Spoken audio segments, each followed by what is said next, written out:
right, we have come to our final storyteller of the evening. Yeah, it was a lot of yeses right here. All right, so our next storyteller is new to DC. She's from Jackson Hole, Wyoming, and she's a law student who's deciding whether or not to focus on criminal or environmental law. And this is her first time telling a story. So please give it up for Lydia Hanson.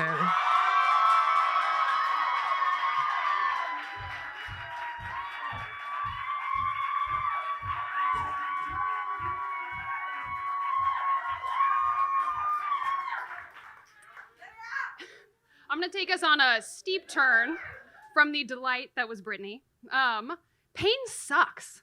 It is debilitating and degrading and disturbing. And actually, exposure to pain for long periods of time can actually change how your brain reacts and responds to certain situations. I know this because I was in pain every day for 4 years. My name is Lydia. I am from a small mountain town with one stoplight. As you can assume with that, I spent most of my time doing outdoor recreation. There is nothing that gets me quite as jazzed as like bombing through 6 inches of powder or through a large wildflower meadow on a mountain bike. But I never really appreciated the magnificence that my body was able to do in performing those things. Like I had legs strong enough to carry me on those trips. My lungs had the capacity to deal with the very thin mountain air. And I just didn't quite appreciate it. That changed in 2014. That summer, I spent all summer in Indonesia working for a nonprofit organization. And while I was there, I got a parasite. And don't get me wrong, I had done this kind of shit a lot. I had E. coli in Mexico, I had a tapeworm in South Africa, normal day. But this one was different. It was like a lot more aggressive and painful. And I'm not totally sure what gave it to me. It could have been the very questionable stew I had on the street.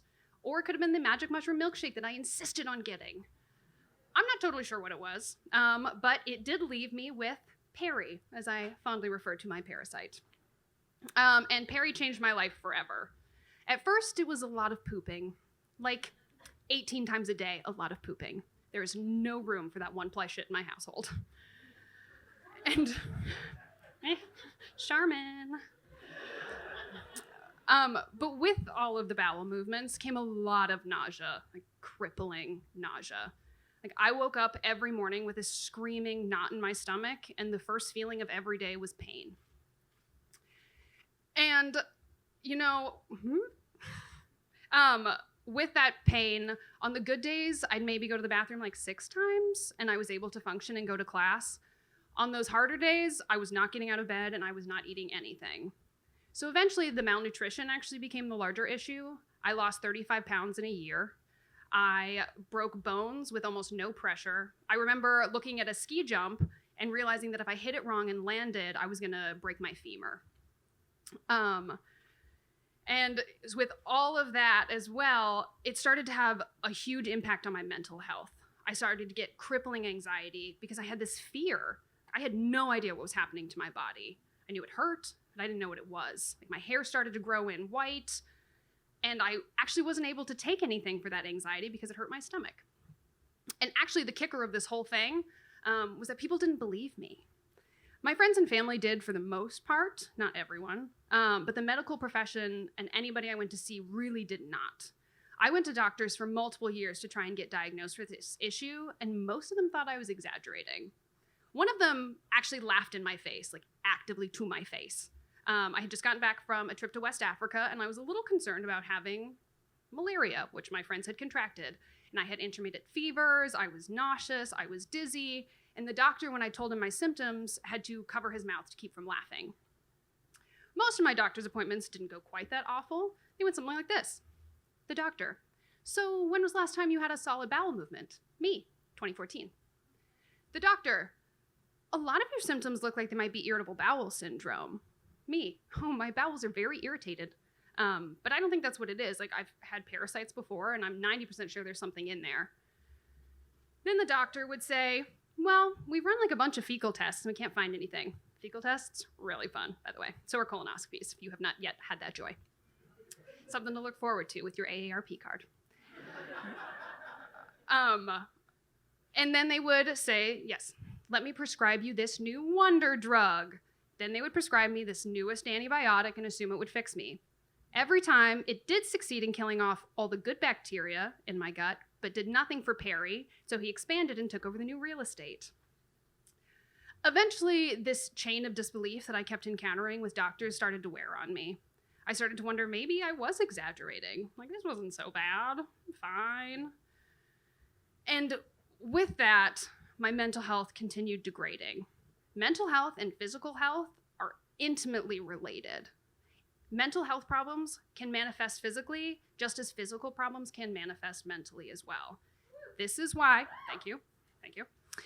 This is why it is so important to have good medical care for everybody. Women's pain in general tends to be dismissed a lot. Like, oh, we're used to pain. We're built for pain. Yeah, we fucking know. We can bear children. It doesn't make this fun or dismissible. And so that was a very difficult process. And I didn't understand why these doctors weren't believing me. I was very underweight. I was severely malnourished. I was depressed. I was anxious. I couldn't participate in any activities I wanted to anymore. And I genuinely thought I was going to die. And all of this, when I finally found a doctor who believed me in an alternative medicine clinic, it took 1 month to get a diagnosis. 1 month. In 2018, I found an alternative clinic in Salt Lake City, Utah, that I thought might be able to help me. So I went down, I had a consultation, gave them 28 vials of my blood, and a month later I got a diagnosis.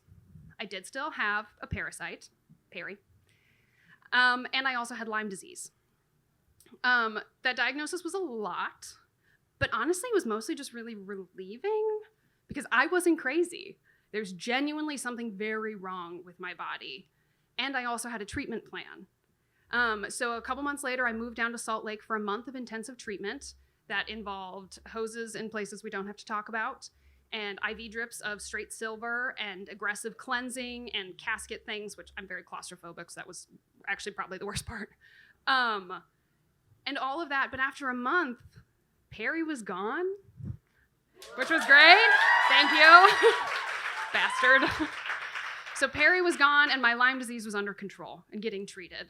And so I'll continue to have Lyme disease for the rest of my life, but it's fairly manageable now. I mean, I missed class this morning, but I'm here. So it's something that I'll continuously struggle with, but I am so much better now. Like I've gained weight, I can work out again, I'm no longer afraid of my bones breaking at random intervals. I am in law school now, which is exciting. Thank you. That was a dream that I had let go of because I didn't think I would ever be healthy enough to do it. And while I would never wish to go through that again or wish anybody to go through that, I'm actually very happy that it happened because of how much it changed me. Like, I am so different now than I was before. I know how I was strong before, but I know how strong I am now. Both physically and mentally, I am strong. And I am much more empathetic and patient and understanding, and I like sharing. And all of that came with my illness. And that's kind of worth it. But with that appreciation also comes an appreciation and a rage about the necessity for everyone, but women in particular, to have kind and compassionate medical care. We all deserve that. Because let's be super honest, women's bodies, they're fucking amazing.